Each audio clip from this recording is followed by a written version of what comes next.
Did you guys ever play shotgun as a kid, which is when you're trying to get the front seat of a car with your siblings? Do you remember that? If you have siblings, you know this so well. I grew up with 5 brothers and sisters, and so shotgun was fairly brutal at our house.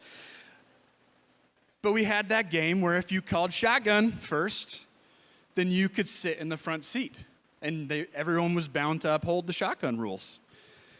And so inevitably, we all agreed to play by the rules of shotgun, but then my older siblings, I was number 5 of 6, would start creating all these brand new rules, which meant that they didn't have to hold to the old rules.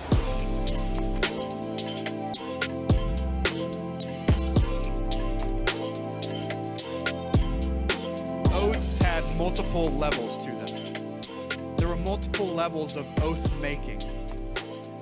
And so some oaths could be broken, and they didn't have necessarily any legal consequences to them. Maybe they had some just social or familial consequences to them, but they didn't have legal ramifications. While some other oaths were seen as much more important, and if you broke those oaths, there were severe legal ramifications for breaking them.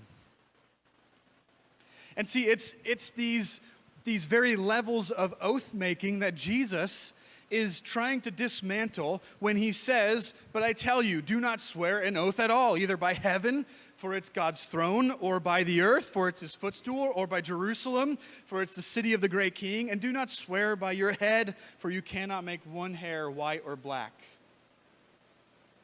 Because see, in their day and age, making an oath to heaven, using heaven as the binding factor, would have had severe consequences for breaking that oath, while making an oath on your own hair or the hair of your kid didn't carry the same weight to them.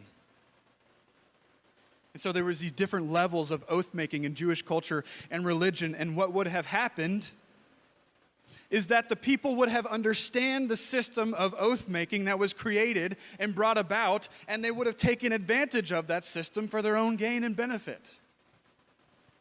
And so people would work the oath system to basically say what they wanted to say, but then immediately get out of having to hold true to the oath.